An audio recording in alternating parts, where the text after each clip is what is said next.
कहानी भी शुरू होती है।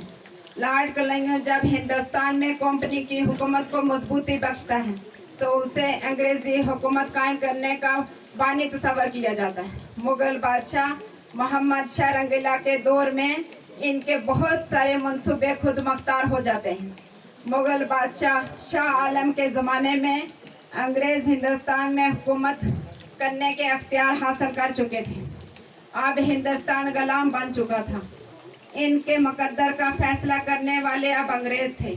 जहां हिंदुस्तान का झंडा नहीं बल्कि जिसे हम सलामी पेश करते हैं, अब बरतानिया का झंडा था। अपने झंडे की खातिर 1957 की पहली लड़ाई लड़ी गई। ये मुगल बादशाह बहादुर शाह जफर का दौर था।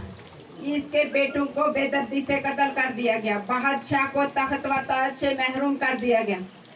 बगावत की पैदाश में हजारों लोगों को कत्ल कर दिया गया, हजारों को जेलों में डाल दिया गया। फिर 16 नाफरमानी की तारीख के दौरान 1930 में गांधी जी को कैद में डाल दिया गया। इसके साथ 90,000 लोगों को जेल में डाल दिया गया, हजारों को कत्ल कर दिया गया। अशफाक उल्लाह और राम प्रसाद बिस्मिल को फांसी दे दी गई। चंद्रशेखर की तंजीम से भगत सिंह, राजगुरु और सुखदेव को भी फांसी दे दी गई।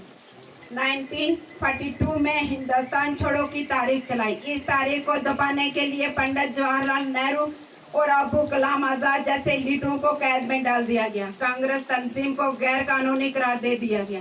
कहानी यही खत्म नहीं होती। अंग्रेज ताज बरतानिया के झंडे को बुलंद रखना चाहते थे। इधर हिंदुस्तानी गैर मजहब मल्लत के आज़ादी के झंडे को आज़ाद करना चाहते थे। इस आज़ादी की खातिर कुर्बानियां लगातार जारी थी। बंगाल का कहर 30 लाख लोगों को निगल चुका था, मगर हौसला अब भी बुलंद था। 1945 में दूसरी जंग अजीम खत्म होती है। ये जंग जमहूरियत के नाम पर लड़ी गई। इससे पहले साम्राज्यी ताकतों का खात्मा हो चुका था। अब सारी दुनिया में आज़ादी का एक सैलाब आ चुका था।